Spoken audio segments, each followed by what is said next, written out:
नमस्कार, देख रहे हैं झकास भारत और मैं रविकांत। नाना पाटेकर 2 दिवसीय बिहार के दौरे पर आए थे। उसी दरमियान सुशांत सिंह राजपूत के आवास पर भी गए और उनके पिताजी से मिले, उनके परिवारजनों से मिले और ये सांत्वना देने के लिए आए थे। उनका कहना था कि आप अकेले ना समझें खुद को, हम सभी साथ हैं। नाना पाटेकर फिल्मों से काफ़ी लंबे वर्षों से जुड़े हुए हैं और कई फिल्में उनकी, एक अलग अलग प्रकार की फिल्में सामाजिक संदेश देने में भी कामयाब होती है।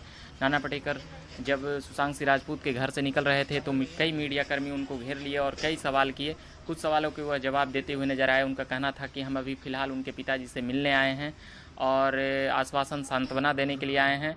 और वह कहते हुए निकले। मीडिया कर्मी कई सवाल कर रहे थे। उनका कहना था कि नेपोटिज्म जिस प्रकार से बढ़ गया है, फिल्मों में भाई भतीजेवाद, ऐसे कई सवाल जब मीडिया कर्मी की तरफ से होने लगे तो शायद नाना पाटेकर बचते हुए निकल कर उनके जो फोर्स थे वो ले गए और यह कहे कि फिर उसके बाद उन्हें मोकामा के कार्यक्रम में जाना था, सीआरपीएफ के कार्यक्रम में। वहाँ पर जाकर कई प्रतियोगियों के साथ वो मिलते जुलते हुए नज़र आते हैं। उसमें हल चलाने का भी बाकिया नज़र आता है और कई दीप प्रज्वलित फिर आरा जाते हैं, वहाँ पर भी कई कार्यक्रमों से जुड़ते हैं। हल चलाना, पेड़ लगाना और तमाम सीआरपीएफ के जवानों से मिलना, उनसे बातें करना और हौसला बढ़ाने की बातें करना।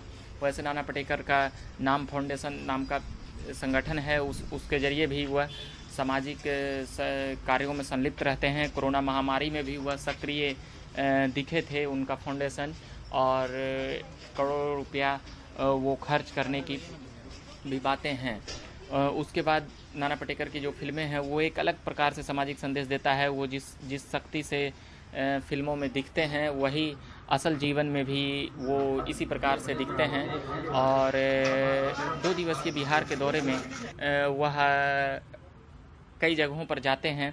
उसमें सुशांत सिंह राजपूत का घर जाना एक बहुत बड़ा बात है। मुंबई फिल्म इंडस्ट्री से कई लोग आ रहे हैं जो नेता हैं बिहार से जुड़े हुए या अलग अलग राज्यों से सुशांत सिंह राजपूत के लिए सहानुभूति रखते हैं, या फिर सुशांत सिंह राजपूत से जो जुड़े हुए हैं अलग अलग भोजपुरी सिनेमा हो या बॉलीवुड हो, वहाँ से लोग आ ही रहे हैं। मगर नाना पाटेकर एक ख़ास नाम है बॉलीवुड का, क्योंकि वो जब भी बोलते हैं या कुछ ऐसा करते हैं तो कंट्रोवर्सी में रहते हैं। और नाना पाटेकर कई चीज़ों के लिए बेबाक रूप से जाने जाते हैं। देश में एक सही निर्णय और काम की सराहना, तारीफ, बुराई भी करते हुए सरकार का नज़र आते हैं। इन्हीं सब के कारणों से नाना पाटेकर का आना एक बहुत बड़ी सुर्खियाँ और ख़बर बनी कि वो पटना में राजीव नगर आवास पर सुशांत सिंह के घर आए और उनके पिताजी से मिले, घर परिवार से मिले, उनके तस्वीर के सामने पुष्प चढ़ाते हुए भी दिखे। तो नाना पाटेकर फिल्मी जगत के केवल सिने स्टार नहीं हैं, वो उनका एक अलग दायरा भी है, काम करने का अंदाज़ और तमाम चीज़ों से वह सामाजिक कार्यों से भी खुद को जोड़े रखते हैं। मगर जब मीडिया कर्मी यह सवाल करते हुए नज़र आए तो वह साफ तौर पर आगे बढ़ते गए। उनके पुलिस फोर्स ने आगे निकाल कर आगे ले गए। फिर उसके बाद मोकामा और आरा जैसा जानते हैं कि वह तमाम कार्यक्रमों में भाग लिए और ये काम करते हुए नज़र आए। इसी प्रकार से नाना पाटेकर का 2 दिनों का बिहारी दौरा संपन्न हुआ। और फिलहाल तमाम खबरों में बने रहने के लिए झकास वारा चैनल को सब्सक्राइब नहीं किया तो सब्सक्राइब कीजिए, फेसबुक पेज को लाइक नहीं किया तो लाइक कीजिए। अभी के लिए फ़िलहाल इतना ही, धन्यवाद।